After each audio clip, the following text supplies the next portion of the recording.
Par une nuit sombre et paisible, alors que tout le monde dormait tranquillement, le village a soudainement pris feu. Les barbares sont arrivés à cheval et ont appelé à la violence. Ils voulaient tuer tout le monde et tout brûler. Les gens courent dans différentes directions. L'un d'entre eux cherche dans la foule qui s'enfuit, sans parvenir à retrouver son fils. La jeune fille en pleurs a couvert le bébé de ses bras et a littéralement supplié qu'on lui permette de partir avec lui. Elle continua à pleurer et fit écho à l'indulgence d'au moins un enfant. À son tour, l'un des barbares s'approcha d'elle et tira son épée. Il a demandé à l'autre si cela valait la peine. L'autre a répondu qu'il y avait une évacuation en cours. C'était trop bruyant, à ce moment-là, il essayait de donner un coup d'épée sans pitié. Sa main tomba sur le sol en saignant, une poignée morte tenant l'épée. Quelqu'un lui a coupé le bras, il hurle de douleur sauvage, sans se rendre compte de qui l'a fait. L'épée à la main, l'étranger se plaça derrière le bandit ensanglanté qui continuait à crier.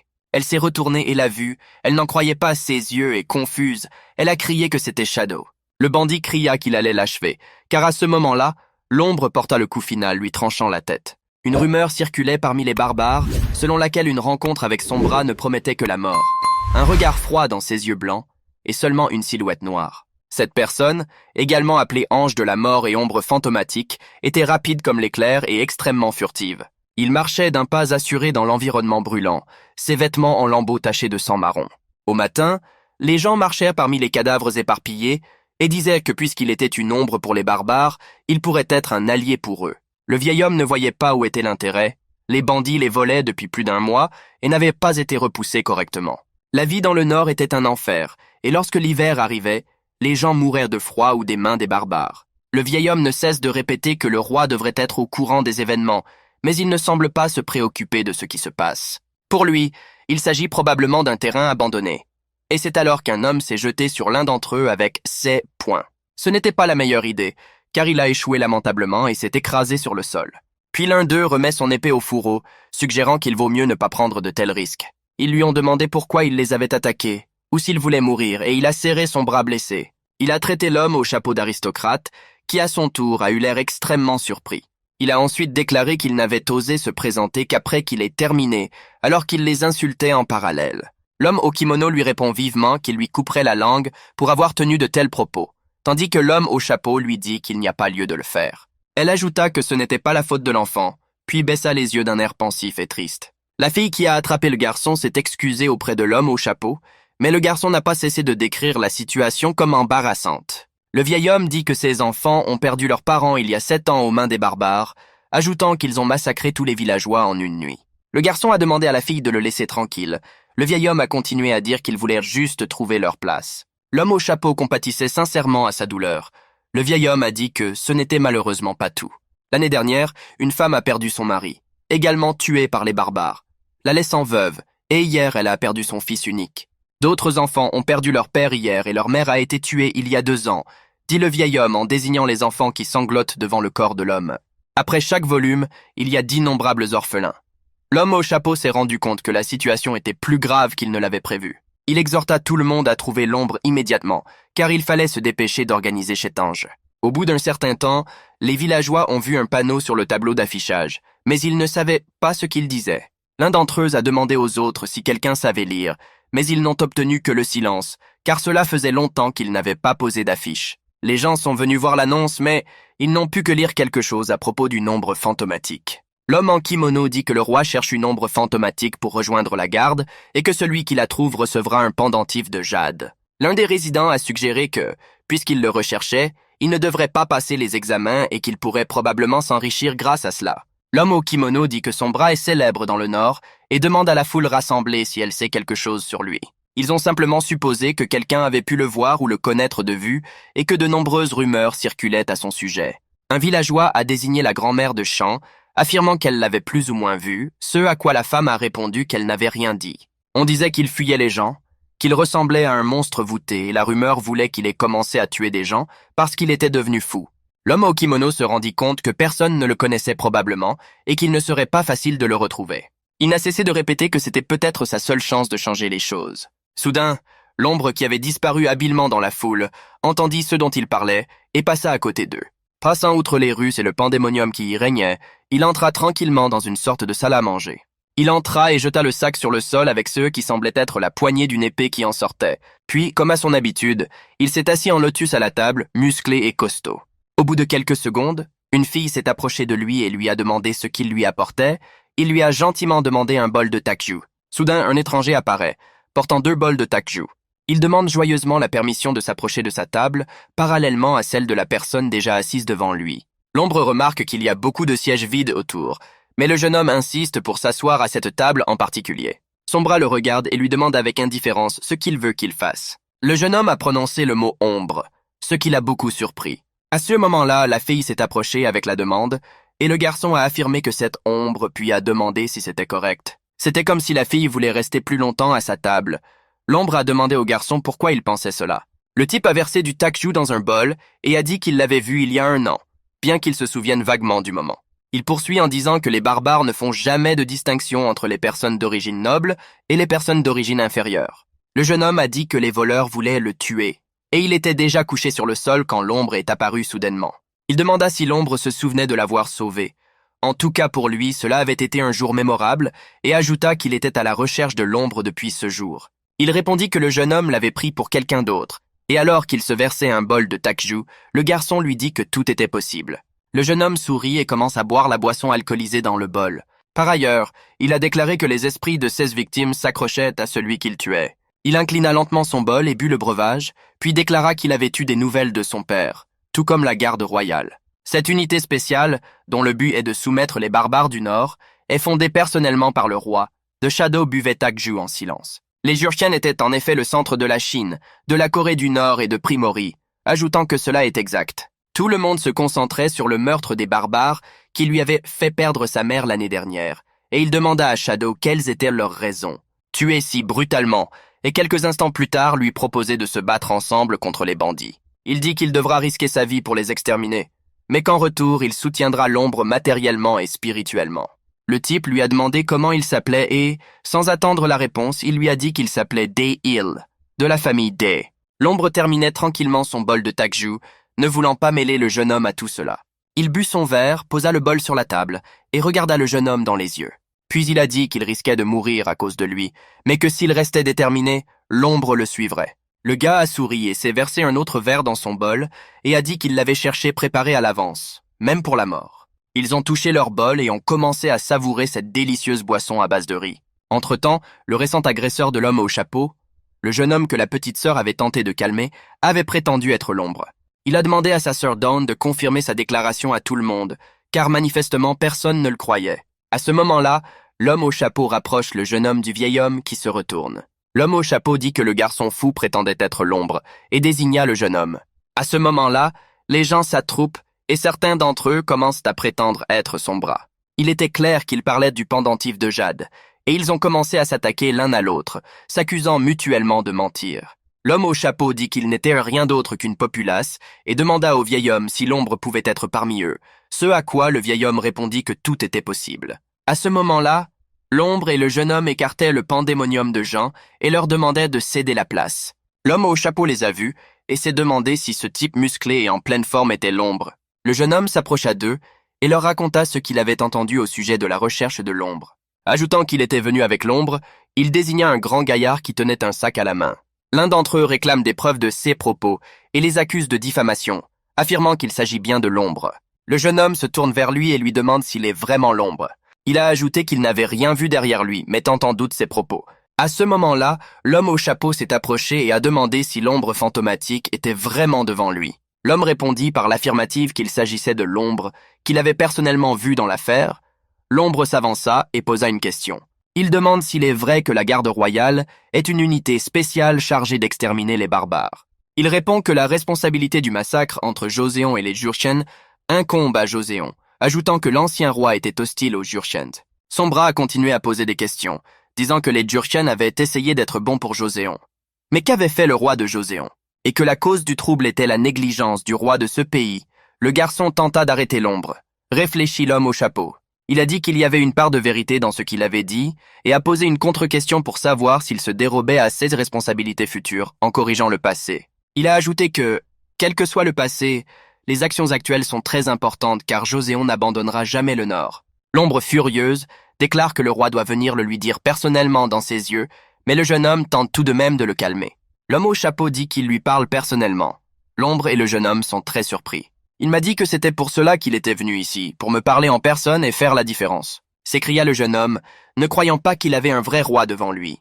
Le vieil homme a regardé tout le monde d'un air pensif, et sans un mot, les gens ont commencé à s'approcher. Ils marmonnent entre eux, réalisant qu'il s'agit en fait du roi. L'un des résidents a levé les mains au ciel et a parlé de sa majesté. Les autres s'agenouillèrent également devant lui, magnifiant le vrai roi. Il s'est avéré être le 4e roi de Joseon. Il s'appelait Sejong Lido, et il avait l'air fier et pitoyable à la fois. Les hommes courbés sont surpris que celui qui se fait appeler l'ombre ne tombe pas à genoux devant le roi. Le jeune homme s'accroupit sur le sol comme les autres, sur lequel il tenta d'interpeller l'ombre aigrie. À ce moment-là, une jeune femme s'est présentée à la porte avec un bébé dans les bras, disant qu'elle était venue pour la publicité. Il avait entendu dire que l'ombre était recherchée et affirmait avoir vu l'ombre elle-même. L'un des gardes se tourna vers elle et lui demanda si elle l'avait vraiment vue. Elle répondit qu'elle l'avait vue au moment de l'invasion barbare. Elle s'empressa d'ajouter que la nuit dernière, l'ombre les avait personnellement sauvés, elle et son fils. Le roi essaya de savoir ce qui n'allait pas. Le vieil homme dit qu'il avait survécu à un raid de bandits et qu'il voulait retrouver son bras. Soudain, avec un bébé dans les bras, elle tombe à terre, couvrant l'enfant de ses bras. Elle tremble de peur et répète que c'est lui le barbare. C'est lui qui était avec eux cette nuit-là. Les gardes ne comprennent pas ce qui se passe. Elle a continué à crier qu'elle était un démon pendant qu'ils lui prêtaient attention. Ils lui ont dit qu'il était l'ombre, mais il a continué à affirmer qu'il n'était pas l'ombre mais un barbare, en disant qu'il était celui qui avait tué le peuple Joseon lors de cette nuit fatidique. Le garçon demanda de quoi parlait la femme, car à ce moment-là, l'homme qui se faisait appeler Shadow lui attrapa le visage. Il s'adresse à elle en lui disant qu'elle a beaucoup de chance et qu'il est venu pour attraper l'ombre. Et s'il dit la vérité, un peu d'ombre ne pose pas de problème. Il se tourna vers le roi et déclara qu'il le tuerait sur le champ, après quoi il rejoindrait Juzeng. Le jeune homme ne s'est pas rendu compte de ce qui se passait ni de ce dont il parlait, et c'est alors que l'imitateur l'a frappé. Il a dit avoir prévenu Dae qu'il risquait de mourir à cause de lui. Les gens ont commencé à s'en prendre à lui, disant qu'il n'avait pas le droit de faire une telle chose sur le sol de Joseon. Le barbare, cependant, fut rapide comme l'éclair dans ses décisions, frappant de sa masse l'homme qui s'était précipité sur lui. Le coup était très fort et l'a atteint à la tête, d'où il s'est effondré sur le sol, inconscient. Le roi et les autres sont stupéfaits par ce qui se passe, littéralement figés sur place. Le barbare, avec sa masse à pointe, a dispersé les hommes de Joseon un par un. Il était extrêmement cruel et sans pitié pour tout le monde, assénant ses coups écrasants encore et encore. À un moment donné, les gens ont compris qu'il était trop fort et ne se sont plus jetés sur lui sans réfléchir. Ils lui ont souri. D'autres, en revanche, ont exhorté les autres à continuer à se jeter sur lui pour l'arrêter. Dire le nécessaire ensemble, en même temps, lui tomberait dessus, ce à quoi le barbare était préparé. Il a également saisi l'un d'entre eux, au visage d'une main, tout en se défendant des autres de l'autre. Sans lésiner, ils se sont jetés sur lui alors qu'ils l'attendaient. L'un d'entre eux a même eu la chance de se retrouver derrière lui et de le poignarder dans le dos. Il espérait en vain que ce serait le dernier moment de la bataille contre le barbare. Mais il s'était lancé avec le couteau qu'il avait dans le dos, la poignardant dans le dos, et le sang a coulé sur le sol. À cet instant, le jeune homme ensanglanté, allongé sur le sol, pensait avoir amené l'ombre. Mais il s'avéra que ce n'était pas du tout le cas. Il se reproche d'avoir été si naïf et de ne pas s'en être rendu compte plus tôt. Il se rendit compte que les âmes qui s'accrochèrent derrière lui s'avéraient être les âmes des morts de Joseon. À ce moment-là, le vieil homme ordonne au garde d'emmener sa majesté, et lorsqu'il trouve Lee Sun-mon, le garde répond qu'il a enfreint l'ordre. Le barbare devant eux a dit que le roi partait tôt. Le jeune homme s'approche du garde et lui demande d'emprunter sa lance pour un moment. Le barbare tente d'attaquer le roi en disant qu'il s'excusera auprès de ses compatriotes dans l'au-delà. Ajoutant que le roi de Joseon allait mourir maintenant, Li-Do le regarda avec amertume. Soudain, sur le côté, une lance s'enfonce dans le barbare sans méfiance et en détresse. Il tient à peine debout, incapable de croire que quelqu'un a réussi à le frapper. Le jeune homme fut surpris que le barbare puisse résister à autant de dégâts alors qu'il essayait de retirer la lance plantée en lui. Il se rendit compte que même pour un barbare, il était trop fort et se précipita sur lui avec l'intention de lui enfoncer sa lance dans le corps. En sortant sa jambe, il voulait pousser la lance, causant ainsi plus de dégâts. Le barbare cracha du sang, mais il n'était pas question qu'il abandonne, se tournant vers le jeune homme. Il eut encore le temps de réagir et d'attraper sa tête avec sa main. Il ne comprenait pas d'où le jeune homme tirait une telle force. Le barbare lui demanda qui il était. Le jeune homme saisit la lance dans sa main et commença à la percer. Il a crié de douleur imminente, mais a continué à s'accrocher à l'homme, bien qu'il ait progressivement relâché sa prise. Le roi stupéfait dit qu'il s'agit du même garçon qui prétend être l'ombre. Le barbare finit par lui lâcher la main, et le jeune homme dit qu'il en a assez de dire à tout le monde qu'il estimate. Elle détache son bandage de tête et démêle ses longs cheveux. Tout le monde se rend compte de sa véritable identité. Respirant faiblement le sang, le garçon à terre se rendit compte que ce jeune homme était l'ombre. À ce moment-là, il vit des âmes derrière lui et son compagnon déclara qu'il s'agissait de l'ombre elle-même. À ce moment-là, un vent léger et facile soufflait, développant les drapeaux sur les mâts. Le barbare ne pouvait plus contenir la douleur sauvage. Il tomba à genoux devant l'ombre. Essayant vainement de rengainer sa lance, il le regarda dans les yeux et lui demanda s'il était vraiment l'ombre. Le type répondit qu'il était fatigué de se répéter. Il se retourne vers lui et déclare fièrement qu'il est son bras, laissant entendre qu'il s'agit d'un imposteur. Le roi Lido de Joséon ne s'attendait pas à cette évolution. Il observait la situation depuis les coulisses. Brisant un bâton de bois de sa lance et toujours debout, le barbare dit qu'il est arrivé juste à temps pour se présenter. Il a ajouté qu'il était venu ici pour le tuer car il était l'ennemi commun de tous les Yorkens. Sans laisser le barbare finir, l'ombre lui assène un coup assez vif sur la tête. Le barbare est découragé par cette vitesse et par la maniabilité de l'ombre. Son bras a dit qu'il parlait trop, ce qui l'a fait payer instantanément, puis a essayé de donner une autre série de coups de poing. Cependant, le barbare réussit à saisir sa masse hérissée de pointes et à dévier ses coups. Le roi Joséon les observe depuis la ligne de touche pendant qu'ils se battent avec acharnement. Le barbare regarda à travers les mèches de cheveux dans les yeux de Lido, surpris. Le roi se retourna vers lui, comprenant qu'il ne s'arrêterait pas si facilement. À ce moment-là, le barbare enragé tenta d'attaquer le roi. À ce moment-là, Sunmon qui s'était approché détourna le coup avec son épée. Le barbare baissa sa garde une seconde sous l'effet de la surprise, ce dont Sun profita. Instantanément, il lui enfonça son épée dans l'épaule, et le bandit hurla de douleur à son tour. Il le regarda froidement, l'épée à la main, fixant le barbare. Le vieil homme a commencé à crier après Li Sun, en l'accusant de négligence. Moi a répondu qu'il suivait les ordres de Sa Majesté. Le vieil homme tente à nouveau d'inciter Sun à se concentrer, mais le roi, à son tour, déclare qu'il ne faut pas tuer le barbare, arguant qu'il pourrait en savoir trop, et donc leur en parler. On accepte et dit qu'il fera ce que Sa Majesté lui ordonne. Le bandit immobilisé resta debout, le fragment de lance planté en lui et l'épée de Mona toujours dans son épaule. Soudain, l'ombre s'élance sur le barbare en lui assénant une série de coups violents. Il a continué à frapper brutalement le bandit, qui gisait déjà sur le sol, couvert de sang. Tout le monde, y compris le roi Lido, regardait. Tout se passait si vite. Il n'y avait aucun moyen pour Shadow de se calmer, frappant son corps et sa tête avec des coups encore et encore. Il n'y avait rien d'autre que de la malice dans ses yeux blancs, alors qu'il criait périodiquement qu'il allait mourir. Le roi et le vieil homme se tiennent indignés à l'autre bout de la pièce, se demandant comment il a pu ne pas le tuer. À ce moment-là, un point d'ombre arrêta Li Sungmon qui se tenait derrière lui. Il lui demande de cesser de frapper le barbare, car Sa Majesté le roi lui a ordonné de le faire pour préserver sa vie. En réponse, son bras demande à Mona si elle ne voit pas l'enfer qui se passe autour d'elle. Et cet enfer que le barbare avait créé, il l'avait vu des dizaines de fois, avec les corps ensanglantés des villageois qui traînaient. Il raconte qu'il y a 5 ans, des barbares ont incendié son village et l'ont massacré, tuant ses parents. Son bras se leva et, regardant Sunu dans les yeux, lui demanda s'il voulait vraiment épargner sa vie après tout cela. Il déclara avec colère qu'il allait mettre en pièces les barbares restants. À ce moment-là, la voix enfantine de sa petite sœur l'a appelé, l'exhortant à s'arrêter, et elle a couru vers lui et l'a serré dans ses bras.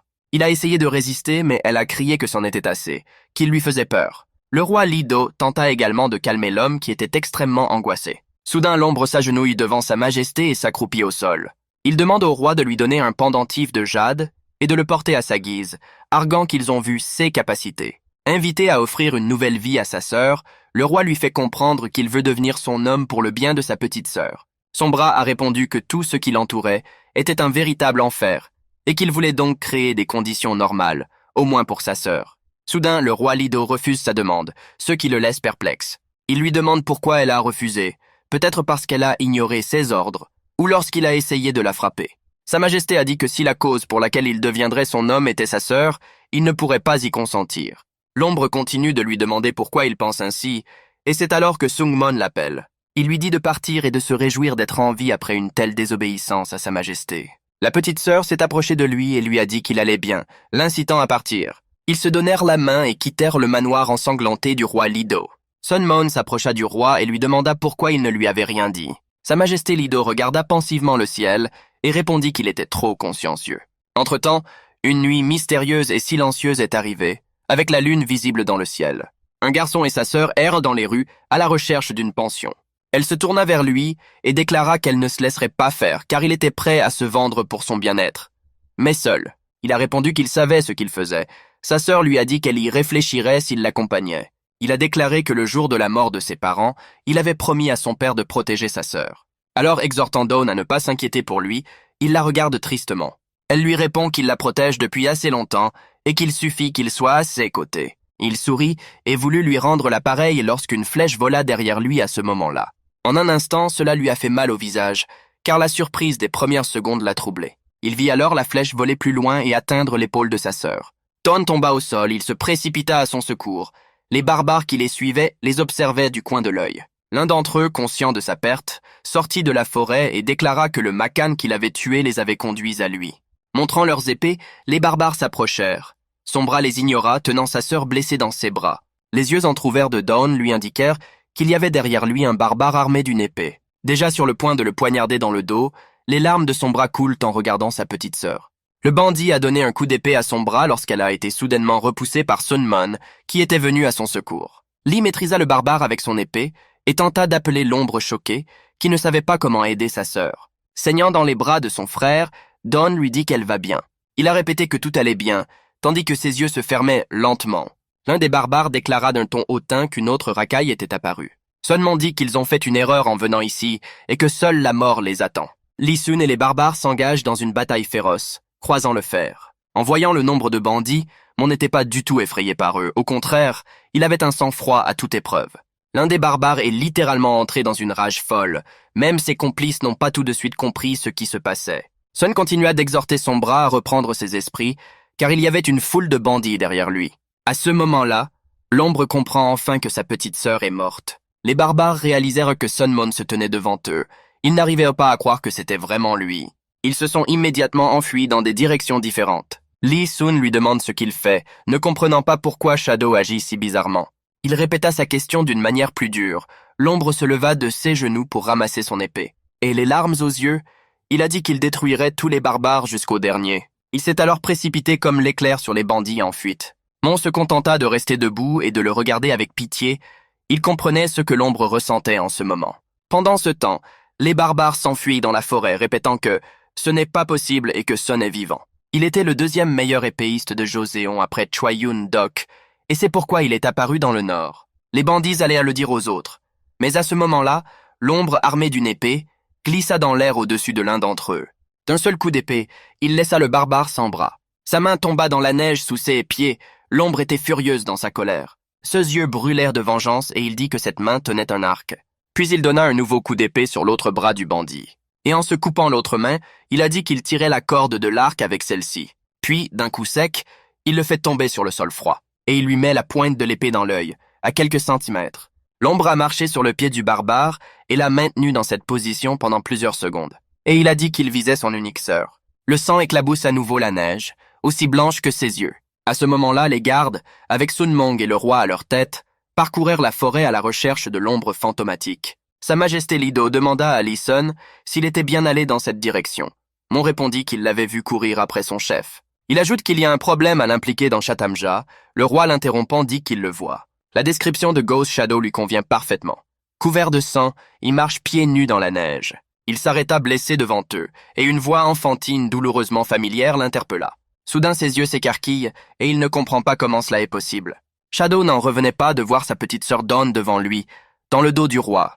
Il se réjouit comme un enfant et, criant son nom, il courut immédiatement vers elle et elle courut à son tour à sa rencontre. Il la serre dans ses bras et lui demande comment elle va, mais Dong l'interrompt et lui dit que le roi Lido l'a sauvée. Son bras remercia abondamment sa majesté, tout en restant incrédule face à ce qui se passait. Après quelques secondes de silence, le roi lui demande s'il est heureux de voir sa sœur en vie. Soudain, le roi Lido sortit son épée du fourreau et Sun Mon l'aida à le faire. Il brandit son épée et poignarde sa sœur dans le dos, qui se met immédiatement à saigner.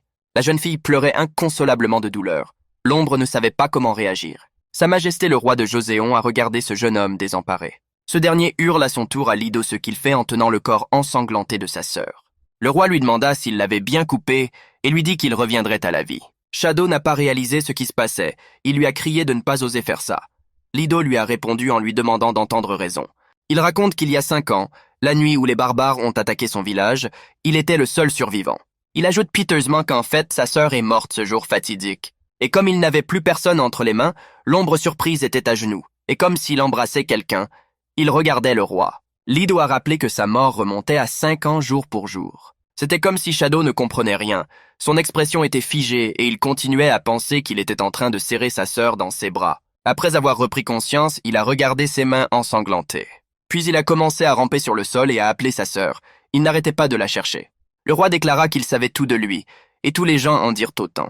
Lido dit qu'il n'arrive pas à se remettre de la perte de sa famille et de sa sœur bien-aimée qui a été tuée par les barbares. C'est un pauvre garçon qui a tout vu de ses propres yeux. Interrompit l'ombre, disant qu'il disait n'importe quoi. Il a ajouté qu'il les avait revus, lui et sa sœur, ensemble le jour de leur arrivée dans le nord. Que ce soit dans un village pillé ou dans un bureau gouvernemental. Ils ont tout vu de leurs propres yeux, dit l'ombre, les larmes aux yeux. Il se tourne vers le général Sunman et lui demande de confirmer ses dires, alors que les barbares s'élancent vers le Don. Leeson le regarde avec pitié et lui dit qu'il l'a vu seul toute la journée. L'ombre passa en revue tous les points dans sa tête, essayant de déterminer si ceux qu'il disait étaient vrais ou non. Il se souvient d'avoir demandé au roi d'assurer une vie normale à sa sœur. Il rencontre alors des bandits qui ne comprennent pas ce qui lui arrive. Et le moment où Mond l'a défendu, lui demandant ce qu'il faisait et pourquoi il agissait ainsi. Agenouillé, l'ombre regarde le général Leeson, avec de la pitié et de la sympathie dans les yeux. Il se souvint alors de son père et de ses paroles, selon lesquelles il avait le devoir de protéger sa sœur quoi qu'il arrive. Et le moment où ils ont assisté avec horreur à l'assassinat de ses parents, et où Dawn et elle se sont cachés. Tous ces horribles souvenirs qu'il n'arrivait pas à oublier se sont précipités dans son esprit comme un ouragan. Il sortit de sa cachette et regarda directement l'assassin de ses parents, mémorisant son apparence. L'expression de son visage, la façon dont il tenait l'épée ensanglantée dans ses mains et le type de vêtements qu'il portait. Après quoi il s'enfuit avec sa sœur dans l'inconnu, loin du village brûlé par les barbares. Il a couru et s'est souvenu de chaque détail, de chaque petite chose, et a lentement réalisé sa perte. L'ombre du futur savait déjà à l'époque que le jour du châtiment, qu'il avait répété maintes fois dans son esprit, viendrait. Haletant, sa sœur s'accrochant à lui par derrière, il court vers son grand-père. Il appela le grand-père Kana qui, à son tour, fut intrigué par son apparence et ses yeux effrayés. Il a commencé à comprendre ce qui s'était passé, les a invités à entrer et leur a dit qu'ils étaient en sécurité. À ce moment-là, le grand-père a demandé où se trouvaient ses parents, si c'était seulement eux deux qui avaient fugué. Le jeune homme, qui pleurait, a déclaré qu'ils avaient emmené sa mère et tué son père, tandis que lui et sa sœur se cachèrent sous le sol. Le grand-père Kang s'est approché d'eux et les a serrés fort dans ses bras, en leur disant qu'au moins ils avaient survécu. Le grand-père a fait remarquer que Dawn, à un si jeune âge, ne pouvait pas avoir vu une telle chose. Il constate que la jeune fille a reçu une flèche dans le dos, qu'elle a perdu beaucoup de sang et que ses yeux sont fermés. Ils l'ont déposée délicatement sur le sol et ont constaté qu'elle respirait encore. Le jeune homme était hors de lui. Il ne comprenait pas à quel moment la flèche qui ne pouvait pas être retirée comme l'avait dit le grand-père. Il propose d'aller sur la jetée où il y a un bateau, pour rejoindre l'autre rive où se trouve un village que les barbares ne connaissent pas. Ajoutant qu'il fallait agir vite pour faire examiner la sœur par un médecin, c'est à ce moment-là qu'une flèche a transpercé la tête du grand-père. Le grand-père Kang est mort sur le coup. Le petit garçon a pris peur. Il vit des barbares à cheval et leur chef qui avait tué ses parents plus tôt, un arc à la main. Il jette à nouveau sa petite sœur morte sur son dos et s'enfuit. Il savait qu'il devait atteindre le quai à la vitesse de l'éclair. C'était sa seule chance. Le chef ordonne à ses bandits de les rattraper par tous les moyens. Finalement, le garçon se sépare des barbares et se dirige vers le quai avec sa sœur qui n'a pas encore repris ses esprits. Il se dépêche de porter sa petite sœur, puis il saute lui-même dans le bateau et commence à ramer avec la rame.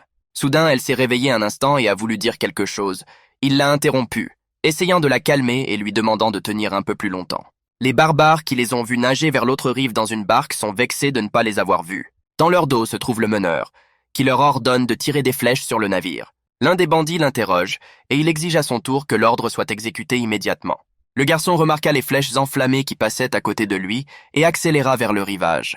L'une des flèches tirées par les barbares a touché la base du navire. Il était perdu, et lorsqu'il a entendu le bruit des flèches, il s'est retourné. Le garçon vit un grand nombre de flèches enflammées voler dans sa direction. Il s'est immédiatement précipité pour couvrir sa petite sœur avec lui-même. Sentant le bateau tanguer violemment, il ne sait pas comment se sortir de cette situation. Soudain, le bateau qui avait pris feu chavire, et il se retrouve dans des eaux glacées. Il a essayé de retrouver sa sœur dans l'eau en criant son nom, mais elle n'a pas répondu. Il a compris qu'il devait agir rapidement, car à tout moment il pouvait être trop tard. Le jeune homme a plongé sous l'eau à la recherche de Dawn et l'a vu se faire entraîner vers le fond. Ses yeux se remplissent de larmes amères qui se dissolvent dans l'eau. Il la regarde s'enfoncer dans les profondeurs, tandis que le type fait de son mieux pour la suivre à la nage. Les yeux figés dans ce bleu, il refuse de croire qu'il est trop tard. Il essaya de l'atteindre, mais n'y parvint pas et poussa un cri de colère. L'ombre était tellement plongée dans ses souvenirs qu'il cria également dans la réalité, se réveillant comme s'il était endormi. En se serrant la tête, il s'est écrié que ce n'était pas possible, qu'il était fou. Le roi Lido et le général Sunman de Joséon assistent en silence et avec compréhension à sa folie. Le roi vint le trouver et lui dit qu'il n'avait pas pu sauver ses parents et sa sœur, que c'était lui qui aurait dû le faire, mais qu'il n'avait pu aider ni l'un ni l'autre. Il a donc demandé que lui et ce pays, qui n'a rien pu faire, soient blâmés. Il demande à l'ombre de se débarrasser de son remords, de ne pas avoir sauvé sa famille et de laisser partir sa sœur. Le jeune homme s'agenouille et regarde le roi. Il entend alors à nouveau la voix de sa petite sœur. Il lui a demandé s'il souffrait beaucoup parce qu'il était blessé. Il a pleuré et l'a regardé en disant qu'il avait enfin tout compris. Shade lui prit doucement la tête dans ses mains, caressant ses épais cheveux noirs. Il a déclaré qu'elle n'avait jamais grandi depuis lors, et il a eu beaucoup de mal à s'exprimer. Dawn l'a regardé et s'est mise à pleurer elle aussi, l'appelant son petit frère. Il disparaît peu à peu, comme s'il se dissolvait dans l'espace, jusqu'à ce que sa silhouette et ses grands yeux pleins de larmes mais magnifiques disparaissent irrémédiablement. Sa main froide et tremblante ne caresse plus ses beaux cheveux. Déchiré intérieurement, il tomba à nouveau à genoux, ne sachant pas où mettre la douleur atroce. L'ombre sanglote à l'explosion comme un enfant, sans savoir quoi faire ensuite. Sa Majesté Lido comprenait parfaitement l'état de l'enfant, comme en témoignait avant tout l'expression de son visage. Il lui a caressé la tête et lui a dit que si elle pouvait surmonter son ressentiment et sa haine, il l'aiderait à commencer une nouvelle vie. Lui faire comprendre que s'il apprenait à vivre et à exister avec cette colère, une meilleure voie s'ouvrirait à lui. Le roi s'incline devant lui et lui dit qu'une organisation créée dans le nord pour combattre les Jurchen l'attend, faisant allusion à Chetamj. Il l'invite à se joindre à lui, à canaliser sa colère pour le bien du pays et du peuple, ajoutant que le roi lui a demandé de le faire sans scrupule. Sa Majesté Lido demanda à Shadow s'il pouvait trouver ce barbare. L'ombre répondit sans l'ombre d'un doute qu'il se souvenait de l'apparence de l'homme, comme s'il se tenait devant lui en ce moment. Il a ajouté que c'était cet homme qui avait brûlé son village et tué ses proches, après quoi il se souvenait bien de lui. C'était comme si l'ombre l'avait imaginé devant lui, ses yeux blancs et bridés, surtout ses cheveux caractéristiques, noués comme en fines tresses. Le roi Lido a regardé ce jeune garçon et a voulu croire qu'il pouvait faire face à n'importe quoi. Puis Sa Majesté sortit un pendentif de jade et le tendit à l'ombre. Il lui dit qu'il doit venir après l'hiver, au moment du recrutement de l'armée, et qu'avec ce pendentif, il pourra contacter le roi. Lido a également ajouté qu'il deviendrait par la suite membre à part entière de Chetamj. La jeune fille apporte à Tenny la soupe traditionnelle coréenne beksuk et la viande qu'elle a commandée. Déjà impressionné par son apparence, il se met à manger. L'odeur du bol était délicieuse, d'autant plus qu'il y avait beaucoup de viande. En arrachant joyeusement un morceau, elle voulait le donner à sa petite sœur Dawn. Son bras écarta le jarret charnu et réalisa soudain ce qui se passait. Il a pris un air triste pendant quelques secondes et a regardé le sol d'un air pensif. Soudain, quelqu'un lui arrache la viande des mains et lui dit qu'il aimerait bien en manger. Cette personne s'est avérée être le général Sunmon, qui s'est assis à sa table et lui a demandé comment il allait. Le gars était vraiment surpris par son apparence. Lee Sun a demandé à l'hôtesse de lui apporter une tasse de takju. Il remarque qu'il n'y a rien d'alcoolisé sur une telle table et lui demande comment elle a pu vivre ainsi sans connaître le plaisir. À ce moment-là, Sunmon resta silencieux pendant quelques secondes et regarda l'ombre.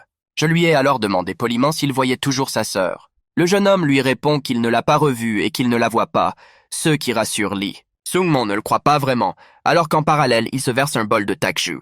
Il l'a ensuite invité à boire un verre avec lui et a finalement laissé partir sa sœur, lui disant qu'il était temps pour elle de passer à l'âge adulte, ce que son bras a catégoriquement refusé. Il demande à Suna pourquoi il s'inquiète tant pour lui, puisque lui et le général Shui sont les meilleurs épéistes de Joseon, et qu'il n'est qu'un homme ordinaire. Il m'a répondu qu'il aimait les gens intéressants, et que le roi m'avait ordonné d'en savoir plus sur lui. Sun disait que l'ombre avait eu très tôt le talent de tuer des gens, et qu'elle avait accumulé d'innombrables records dans son histoire. Fantôme de l'ombre, Gui du personnage du fantôme, et Yon du personnage de l'ombre pas si impressionnant, demanda le général en souriant. Seulement paraphrasé, peut-être Jui du précieux hiéroglyphe. Guion aka Shadow a répondu que Guai vient du caractère pour valuable, valeur, et Yon du caractère pour welcome, bienvenue, ajoutant que c'est son nom. Le général Lee réfléchit un instant, regardant Guion dans les yeux.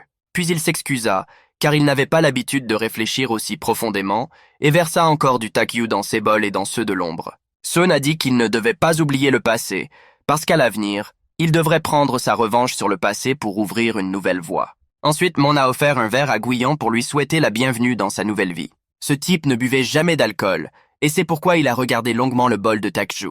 Il décide alors de prendre un verre, ce qu'il dit au général Sunmon. Guion renversa le bol d'un seul coup, buvant tout, mais Sun ne but pas. Il a regardé le jeune homme et s'est dit que cela n'aurait pas pu mieux se passer. On a été surpris qu'il s'éteigne avec une seule tasse. Il essaya de l'appeler, mais l'ombre ne répondit pas, et Sun comprit alors qu'il n'était pas encore prêt à entrer dans l'âge adulte. Il pensait que cela prendrait du temps, mais tout s'est passé trop vite. Sun examinait son sac de voyage. Il examine ensuite le contenu des poches de ses vêtements et après quelques secondes, il a trouvé quelque chose qu'il n'avait pas cherché aussi longtemps qu'il l'avait pensé. Seungman prend le pendentif de jade dans ses mains et l'emporte. Satisfait de lui-même, il s'en alla, rappelant à Guyon, désormais endormi, qu'il aimait les gens intéressants. Lee Sun se retourne et sourit. Quand les choses sont trop simples, elles ne sont pas très intéressantes.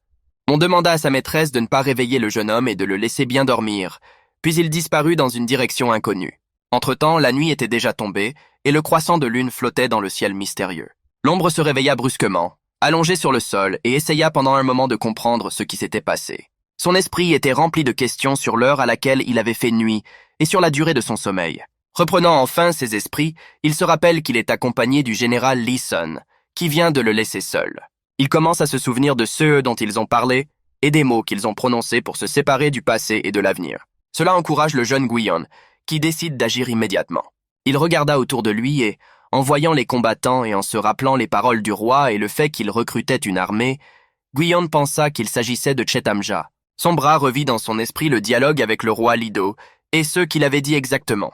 Il parle mentalement à Dawn de rejoindre Chetamja pour de bon et de la venger. Il fouilla dans ses poches et découvrit soudain que le pendentif de jade avait disparu. Guyon commence nerveusement à disperser toutes ses affaires à la recherche du pendentif. Les gens ne comprennent pas ce qui lui arrive. N'ayant toujours pas trouvé le pendentif de jade, je ne savais pas quoi faire ensuite. Comme la plupart des gens, Guyon s'est rendu dans les montagnes pour s'engager dans l'armée, ont expliqué certains.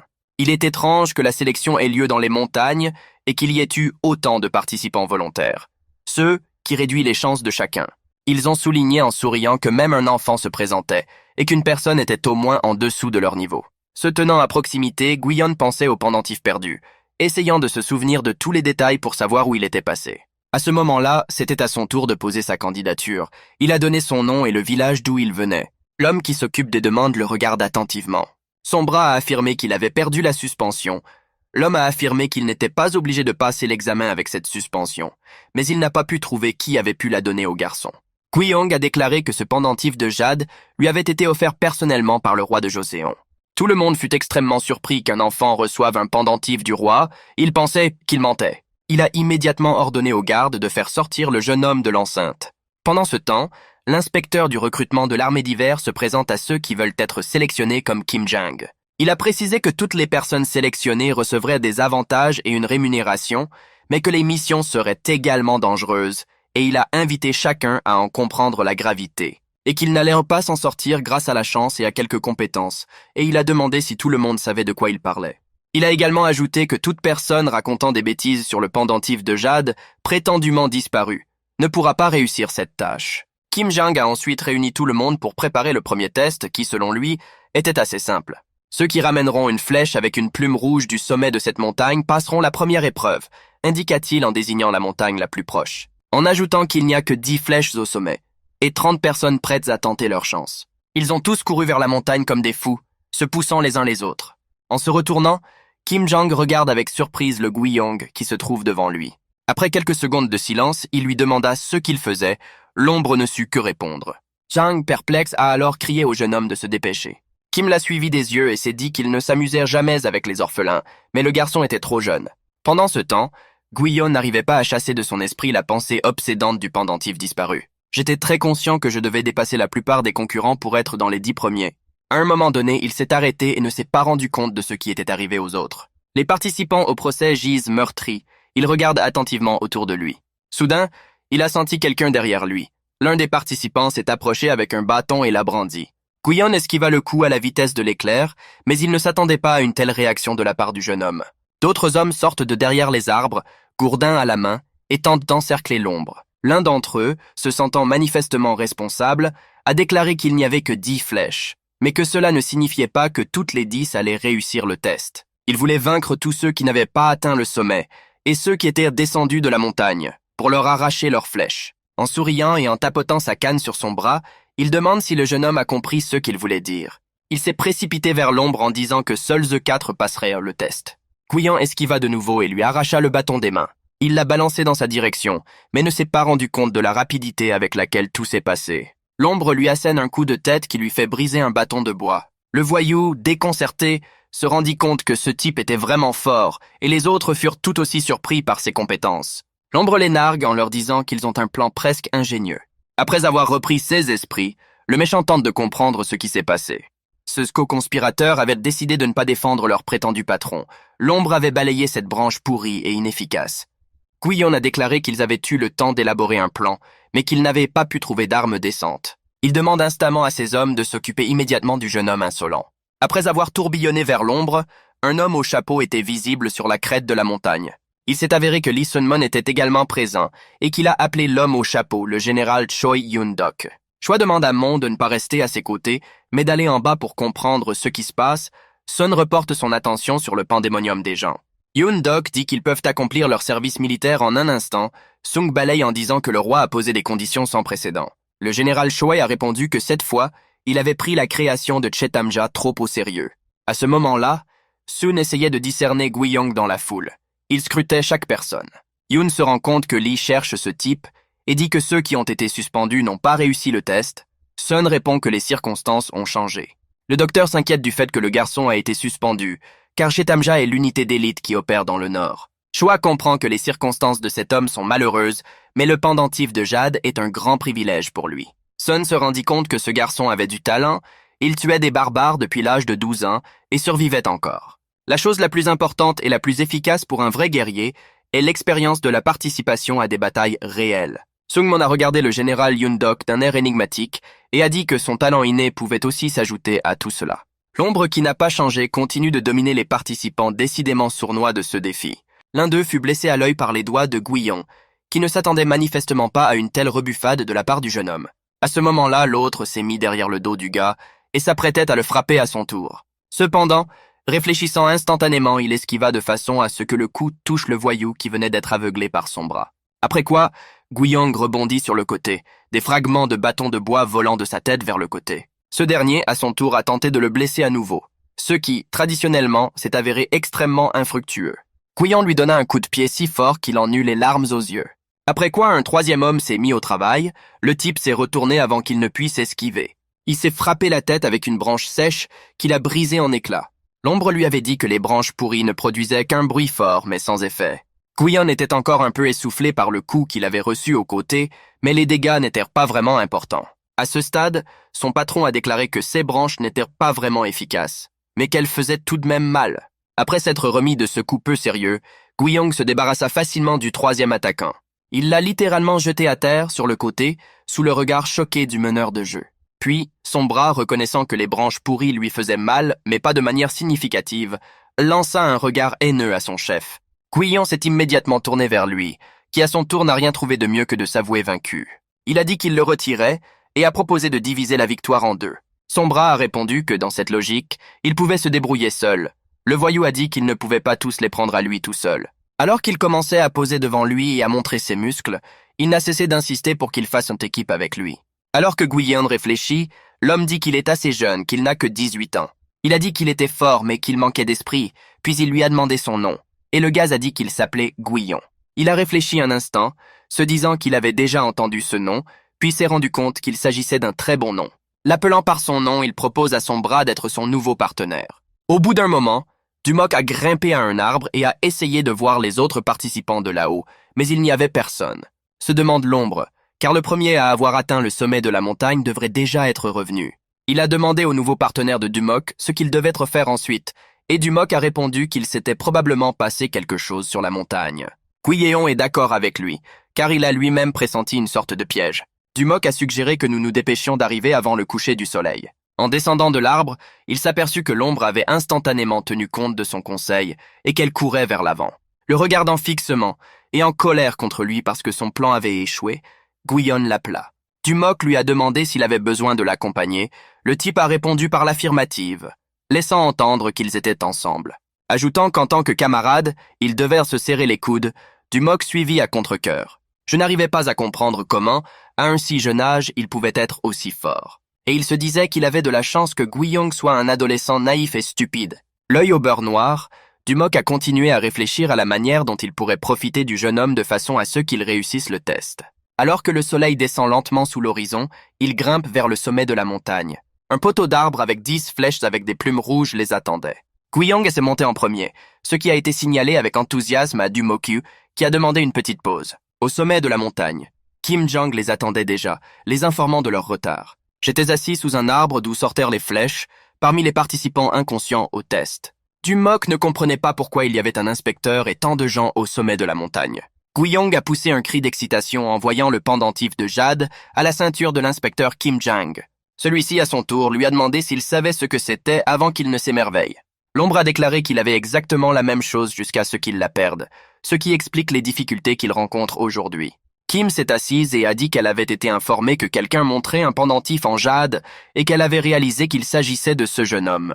Ne comprenant pas d'où il pouvait tenir ce pendentif, Zhang lui a demandé s'il savait ce qu'il signifiait. Sans attendre de réponse, il déclara que ce pendentif était la preuve que le roi Lido l'avait reconnu comme une épée royale. En laissant entendre qu'il n'avait même pas le droit de la mentionner, Dumok a laissé entendre que ses paroles étaient cruelles, tandis que Guiyeon ne savait pas comment réagir. Mok s'est avancé et a dit qu'il ressemblait à quelqu'un issu d'une famille aristocratique, mais le test ne tient pas compte de l'origine. Tu as poursuivi en disant que ses pointes étaient inutiles, après quoi il a demandé s'il ne suffisait pas d'être fort. À ce moment-là, l'inspecteur Kim Jang a jeté 2 bâtons de bois sur le sol et a invité les gens à les ramasser avec leurs mains. Il fallait alors s'attaquer en même temps à l'inspecteur, et ce n'est qu'en le faisant avouer que l'on pouvait prendre les flèches. Dumok demande à Guion de le laisser faire tout seul, car il n'aura peut-être plus jamais l'occasion de le faire. Naïvement, il pensait que c'était l'occasion de donner une leçon à l'aristocrate sans problème. Mok s'élance vers l'inspecteur et tente de lui donner un coup de poing, que Kim esquive facilement. Il ne perd pas espoir et frappe à nouveau avec le bâton, mais Jang est prêt à tout. L'inspecteur part le coup avec son épée en bois, Mok quant à lui tente de le transpercer. Tu demandas à Kim ce qu'il pensait des talents d'épéiste de l'ignorant, et s'il était d'accord pour dire qu'il était plutôt bon contre lui. Mok a continué à essayer d'exercer une pression mentale sur lui, en disant qu'il n'avait probablement même pas de muscles, et a menacé de le mettre à genoux. L'inspecteur agit méthodiquement, respirant régulièrement, esquivant et retenant ses coups avec sang-froid. Une fois de plus, le naïf et enragé Mok a raté le coche. L'inspecteur derrière lui a dit qu'il se déroulait exactement comme il le pensait. Puis il l'a poignardé avec son épée de bois, lui faisant comprendre qui était vraiment le guerrier ici. Dumok tente de donner un coup de poing à Jang qui se retourne, mais Kim, qui esquive à nouveau, le contre-attaque à la jambe. Mis à genoux, Mok gémit de douleur. Il empeste et tente à nouveau de blesser l'inspecteur, mais toutes ses tentatives sont vaines. Kim Jang a déclaré que s'il était d'origine modeste, il devait au moins avoir une personnalité normale. Si les qualités personnelles sont également faibles, il faut se comporter avec modestie. En parallèle, Kim battait Dumok. L'inspecteur poursuit son discours moralisateur en lui disant que s'il n'a pas de talent, il devrait être plus circonspect. Soudain, Guiyong n'en peut plus et attrape Moka par ses vêtements et le tire en arrière. Il demande à Kim Jang d'arrêter, puis lui demande s'il est trop dur. L'ombre regarde l'inspecteur et, après quelques secondes, lui pose une autre question. Veut-il vraiment tuer Mok? Dès que Guion a pensé qu'il y avait des gens aussi cruels parmi les Joseon, il a détourné son regard de Kim. L'inspecteur Zhang, impatient, l'a instantanément saisi et l'a frappé. Guion, qui ne s'y attendait pas, tombe à terre. Il a dit ce qu'il avait déjà dit à maintes reprises. Il faut être plus circonspect si l'on n'a pas de talent. Puis il regarda avec surprise sa main, qui ne tenait plus d'épée en bois. En souriant, l'ombre lui demanda si c'était ce qu'il cherchait. Montrant l'épée dans ses mains, l'inspecteur essaya de comprendre quand il aurait pu avoir le temps. À ce moment-là, Dumok, battu, a essayé de se relever et a dit à Kim que ce type avait du talent, quelle que soit sa façon d'agir. Il a regardé l'inspecteur avec confiance dans les yeux, laissant entendre que c'était vrai. À ce moment-là, Guiyong se leva rapidement et parvint à frapper l'inspecteur à la vitesse de l'éclair. Kim Jang ne s'attendait pas à un tel acte de foi de la part du jeune homme et ne pouvait que regarder ce qui se passait. L'inspecteur repasse dans son esprit le moment de la bagarre avec le jeune Guion, et il se rendit compte qu'il avait probablement réussi à lui arracher l'épée de bois au moment où elle tombait. Il essaya d'étudier en profondeur son comportement au combat, bien qu'il fût toujours le même garçon. Il semblait si naïf et prévisible, même si ses compétences en combat disaient le contraire. L'ombre était en effet très agile et rapide, ce à quoi l'inspecteur Zhang ne s'attendait manifestement pas. Guiyong, fatigué, lui a demandé s'il était blessé et a raillé Kim en lui disant qu'il maniait le bâton comme s'il frappait un enfant. Il poursuit ses sarcasmes, sans poser aucune question. Et Mok l'incite alors à ne pas parler, mais à agir. L'inspecteur, qui se trouvait déjà à proximité, a immédiatement frappé avec un couteau en bois.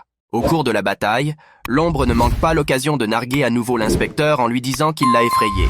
La surprise de Zhang ne connut aucune limite, car il avait frappé aussi vite qu'il le pouvait, et le type avait encore le temps d'esquiver.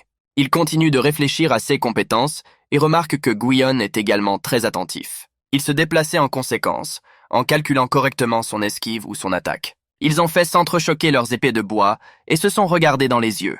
Mais l'inspecteur a également remarqué des erreurs dans ses actions. Il a choisi des trajectoires frivoles qui n'étaient pas fondées sur des faits. Esquivant soudain un autre coup, Guiyong lui assène un coup de pied à la jambe. Après qu'il se soit à nouveau lancé dans la bataille comme un lion, Zhang s'est rendu compte qu'il était un homme intelligent. Il a utilisé sa jambe à temps, a gardé la distance nécessaire et a généralement agi de manière équilibrée et calibrée dans le combat. Kim dit qu'il le reconnaît et qu'il a de très bonnes compétences. Guiyong est vraiment surpris par la décision soudaine de l'inspecteur. Il s'est également rendu compte qu'il avait vraiment un talent inné, des réactions rapides et d'excellentes aptitudes physiques. Il ajoute qu'après un coup indirect, il l'a visé avec précision et a frappé, mais qu'il ne l'a pas tout à fait et qu'il l'a montré clairement. Ils continuèrent le combat sans ralentir leur rythme, son bras était toujours aussi fort et donnait le meilleur de lui-même. Une fois de plus, Kim Jong montre ses talents de combattant. Ils se sont alors arrêtés, et l'inspecteur l'a regardé dans les yeux et lui a dit qu'il était comme une bête sauvage, mais qu'il y avait une chose. Au bout d'un moment, elles ont repris le combat, Kim lui répétant sans cesse qu'elle avait du talent. Mais il n'a pas pu améliorer ses compétences en raison de ses origines modestes, ce qui n'a manifestement pas plu à Guion. L'ombre prit cela littéralement comme un défi et interrompit son discours en secouant la saleté de ses vêtements en direction de l'inspecteur. Il baisse les yeux à son tour, ce qui met Zhang tout aussi en colère. Il décida tout de même de terminer en disant que la différence entre eux était que Guion était un lâche prenant un autre coup. L'homme s'est défendu contre son attaque et lui a dit qu'il parlait trop et que pendant le combat, il devait se concentrer le plus possible sur le combat. Sinon, vous serez mort en quelques secondes, voire plus tôt. L'inspecteur jeta l'épée en bois et déclara qu'elle était trop audacieuse pour quelqu'un qui commet des tours qui ne peuvent pas être appelés ainsi. Kim a ajouté qu'il se trompait à son sujet, car il a exposé sa véritable épée en parallèle, voulait lui donner la flèche mais a changé d'avis. Parce que Guiyong avait méprisé le pendentif de jade offert par Sa Majesté le roi Lido de Joseon. Zhang a dit qu'il paierait pour avoir profané le processus de sélection de l'épée royale, et par un subterfuge, il a voulu couper la main de son bras. Dumok exhorte Guion à reculer parce que l'inspecteur est fou et sort aussi une vraie épée. Le gars est d'accord avec Zhang. Il prétendait qu'il ne s'agissait pas d'un combat d'épée en bois pour enfants, mais puisqu'il avait exposé une vraie lame, il était prêt à perdre un bras également. Kim est très énervée. Elle dit qu'il est à nouveau arrogant et qu'il le sera encore dans quelques instants. Guion lui a souri et l'a encouragé à agir plutôt qu'à parler. À ce moment-là, le soleil se couche lentement.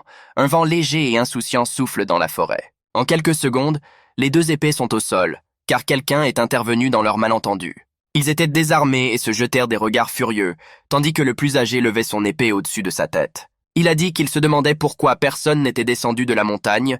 Il s'est avéré que Zhang avait arrêté tout le monde, a-t-il accusé l'inspecteur Kim.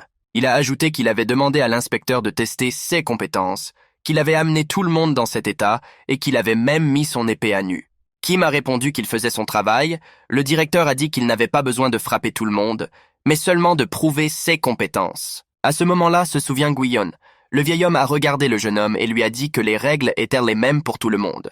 Il a demandé à Kim Jong d'apporter la flèche, ajoutant que le seul à avoir réussi le test dans le troisième groupe était ce jeune homme, tout en conseillant à l'inspecteur de reconnaître ceux qu'il devait reconnaître, car il s'était personnellement battu contre lui. Zhang se dirigea vers l'arbre. Il ramassa son épée sur le sol et marcha tranquillement vers un arbre d'où sortirent des flèches. Zhang se mit en colère contre ce compagnon, à son avis impertinent, et tailla rageusement les flèches avec son épée. Il tombe à terre puis annonce fièrement que c'est lui qui a été élu inspecteur. Kim Jong s'est tourné vers les autres et a déclaré avec assurance qu'il n'y avait pas d'examinateur dans le troisième groupe. Le vieil homme demanda avec colère à Zhang s'il était sérieux à propos de tout cela maintenant. À ce moment-là, Dumok est entré dans leur altercation, montrant une flèche avec une plume rouge. Guiyong remarqua que, pendant qu'ils étaient absorbés par le combat avec l'inspecteur, Mok avait secrètement tiré une flèche de l'arbre. Du lui demanda s'il avait réussi l'épreuve en présentant cette flèche, après quoi son bras se couvrit de colère, réalisant qu'il l'avait trompé. Le commissaire a déclaré que tout était correct et a déclaré Dumok seul vainqueur du troisième groupe. Soudain, Du, une flèche à la main, s'approcha de Guion et lui dit qu'elle lui revenait de droit. Mok sourit en réponse et dit qu'ils étaient partenaires et qu'ils réussiraient tous les deux tous les tests, même les plus difficiles. Son bras a même laissé couler une larme, tellement ému qu'il ne savait pas quoi dire ni comment le remercier. Le vieil homme a paraphrasé en disant que le troisième groupe avait encore 2 candidats retenus, le premier test. Guion est submergé par l'émotion, qu'il exprime en serrant Dumok dans ses bras. L'homme plus âgé avait dit à Kim qu'elle devait bien se comporter, et que le premier test était juste pour tester son endurance. Song a répondu que l'objectif du test était d'identifier les soldats exceptionnels, ajoutant qu'il s'agissait toujours d'une sélection sérieuse pour Chetamja. Kim a également déclaré que ces ignorants ne feraient de toute façon pas partie de la sélection finale, en citant Gui-yeon et Do Mok. L'homme plus âgé qui partait a répondu qu'il avait failli perdre son bras à cause d'un de ces ignorants, faisant allusion au jeune Shadow. L'inspecteur voulut discuter avec lui, mais lorsqu'il regarda sa main, il vit que Gui-yeon avait réussi à la blesser. À ce moment-là, l'inspecteur en chef se tourne vers Jang et lui demande qui il pense protéger en intervenant dans leur duel. Le lendemain, tout le monde s'est rassemblé dans l'attente des épreuves à venir, en vue de la sélection pour le Royal Chetamja. Gui-yeon pensait que ce n'était qu'un test. Du Mok a balayé l'idée qu'il n'avait pas eu de chance avec l'inspecteur, et à part eux, il y avait beaucoup de candidats d'autres groupes qui avaient réussi. Les candidats qui attendent la prochaine épreuve parlent fort entre eux, mais leurs conversations sont interrompues par un appel au silence. Il s'agit de Lee Sun-mon en compagnie de plusieurs inspecteurs, qui commencent tous à le pointer du doigt en disant qu'il est le deuxième épéiste de Joseon. Le général Lee Sun s'est dirigé vers le centre de la foule et a crié, demandant à tout le monde d'être très attentif à ce qu'il avait à dire. Il annonçait bruyamment à la population qu'il s'appelait le général Lee Sun-mon, un arc à la main. Elles recommencèrent à bavarder sur les raisons pour lesquelles l'un des meilleurs épéistes avait été sélectionné pour l'armée royale. Il désigne une souche relativement éloignée d'eux, sur laquelle repose un prunier. Dans l'instant qui suivit, mon visa avec son arc et tira, atteignant exactement la cible. Certains participants ont commencé à l'applaudir avec stupéfaction, disant qu'il était encore capable de frapper à une telle distance. Gui-yeon, qui se trouvait dans la foule, fut lui aussi très surpris par un tel tir, car on disait de lui qu'il était le meilleur tireur d'élite de Joseon. Un Sungmon souriant se tourna vers eux et leur dit qu'il disait la vérité à son sujet, insinuant que son adresse au tir était élevée. Il a ensuite pris le melon dans sa main et a dit que le deuxième test était plus facile que le premier, et qu'il suffisait de le tenir avec les mains au-dessus de la tête. Il faut rester immobile, le test sera réussi après qu'il l'ait touché avec une flèche à la plume rouge. Gardez à l'esprit qu'un melon est beaucoup plus gros qu'une prune, et qu'il est donc plus facile d'y pénétrer. Il se tourne vers les candidats qui attendent, et en les regardant demande qui veut commencer. L'un d'eux s'avance brusquement, déclarant qu'il veut être le premier à tenter sa chance. Sun-mon accepta, disant qu'il y avait un homme courageux qui croyait en lui, et l'adjudant remit la flèche au général. Au moment de ramasser le melon, le participant a pensé qu'il valait mieux être le premier, car la concentration de Sungmon était à son maximum à ce moment-là. Il recula de la distance nécessaire, et les mains tremblantes, étendit le melon au-dessus de sa tête. Soudain, le participant a été saisi d'une peur terrible, réalisant que si le général échouait encore, les conséquences pourraient être irréversibles. De plus, Sun-mon a décidé de rendre le défi plus difficile en buvant une boisson alcoolisée. Du Mok demande à Gui-yeon s'il pense que le général Lee Sun buvait de l'alcool à ce moment-là. Le candidat qui tient le melon au-dessus de sa tête est littéralement couvert de sueur et commence à trembler de plus en plus sous l'effet de la nervosité. En souriant, Sungmon dit que si la flèche continuait à voler dans son corps, il ne réussirait le test que s'il pouvait y résister et se tenir debout. Dans l'ivresse, le général tend la corde de l'arc. Puis il s'élance encore vers l'homme qui tient le melon tremblant dans ses mains. Avec une telle confiance en soi, le participant au test ne semblait plus aussi courageux sur le moment. Il tremblait littéralement. Il lâcha le melon et, par réflexe, tendit la main pour l'attraper, le faisant tomber au sol avec lui. Le général Sun-mon a déclaré qu'il avait violé les conditions du deuxième test. À ce moment-là, à genoux, le coupable de l'échec du test reprend son souffle. Il a tenté d'expliquer à Sun et aux inspecteurs qu'il s'agissait d'un accident, demandant une seconde chance. L'inspecteur, à son tour, a déclaré que Manduk s'était finalement retiré du procès et donc de la sélection pour Chetamje. Pendant ce temps, le concurrent suivant se prépare, mais toujours avec la même terreur dans les yeux et couvert de sueur. Par la suite, il n'a pas pu résister à la pression et s'est esquivé lorsque le général Kim a tiré. L'autre s'est enfui, terrorisé. Sun et les inspecteurs ont été très agacés par ce comportement des participants. Le suivant a eu une peur bleue et s'est mis à supplier pour que cela s'arrête, comme l'ont fait plusieurs autres participants. Le 16e membre, Buk-che, s'est également retiré. Kim est le surintendant observant la scène depuis la ligne de touche. Senior a dit que personne ne passerait à ce rythme, et ce n'était comme d'habitude dans son répertoire. À ce moment-là, le général Mon a bu davantage d'alcool et a déclaré qu'ils étaient tous lâches et effrayés, ajoutant que cela signifiait qu'ils ne croyaient pas en lui. Il n'a cessé de crier et d'appeler les suivants, notant que jusqu'à présent aucun d'entre eux n'avait réussi le test. Au milieu de l'humiliation verbale du général, Du Mok émerge soudain de la foule des gens anxieux. Gui-yeon se précipita pour l'arrêter, mais celui-ci, brandissant une flèche avec beaucoup d'assurance, dit qu'il connaissait un moyen. Sun-mon, enivré, lui dit qu'il approuve son audace et le précipite à son poste. Toujours aussi confiant, Mok s'est dirigé vers le bon endroit et a pensé qu'il surmonterait sûrement ce défi. Il pensait que la peur provenait de la réception d'informations visuelles et Due s'est rendu compte que le tireur était Sun lui-même. Par conséquent, si le but est entre les mains du meilleur gardien de Joseon, il ne l'aura pas. Dumok a pris une pose de culturiste, montrant ses muscles à tout le monde, et a soulevé un melon au-dessus de sa tête d'une seule main. L'ombre a fait remarquer qu'il s'agissait d'une manœuvre intelligente de sa part, et que c'était l'occasion de montrer ses muscles en public. Le général Sunmon sourit de satisfaction et dit qu'il était un type plutôt étrange, bien qu'il ne s'en soucie pas vraiment. Cependant, Dumok s'est vite rendu compte qu'il avait un problème. En fait, si vous ne regardez pas la fusillade du général Mona, c'est encore plus effrayant. À un moment donné, il s'est retourné pour dire qu'il allait changer un peu sa pose, car à ce moment-là, une flèche a atteint une cible en forme de melon. Il avait vraiment peur. Guyon le regardait avec des yeux écarquillés. Tous les participants ont commencé à discuter de la manière dont il a procédé, et de façon si incompréhensible. Dumok s'est reculé contre le mur et s'est dépêché de reprendre son souffle, tandis que les inspecteurs le félicitaient pour sa réussite au test. Sungmon a commencé à appeler la foule à l'action à nouveau, en disant qu'ils avaient déjà eu le premier qui s'est produit. À ce moment-là, certains participants ont commencé à reconnaître dans le jeune homme qui se trouvait parmi eux à la fois Guyon et l'ombre fantomatique. Le général Sunmon fait une grimace de surprise lorsqu'il voit Guyon s'avancer vers lui, lui demandant ce qu'il fait ici. Le jeune ombre répond qu'il a perdu son pendentif de jade. Les autres participants ne croient pas qu'il s'agit d'une ombre fantomatique, puisqu'il s'agit d'un enfant. Dumok a également été choqué d'apprendre que Guyon était en fait l'ombre fantôme. Il se tourne vers l'inspecteur Kim Jang, furieux, et lui demande si l'histoire du pendentif de jade est bien vraie. Le vieil homme s'empressa d'interroger Mon sur le pendentif de jade qu'il était censé avoir perdu, et lui demanda s'il était possible de l'emporter dans un tel cas. Le général Sun sourit et répond qu'il n'est pas nécessaire de changer quoi que ce soit. Il s'est approché de Guyon et lui a demandé s'il était intéressé par le test, soulignant qu'il était vrai qu'il n'avait pas la suspension avec lui. Sun a regardé le jeune homme dans les yeux et lui a demandé de continuer le test, l'incitant à poser la flèche et à se mettre en position. Malgré tout, Guyon tendit la flèche au général et prit position avec assurance, montrant le melon sur sa tête avec ses deux mains.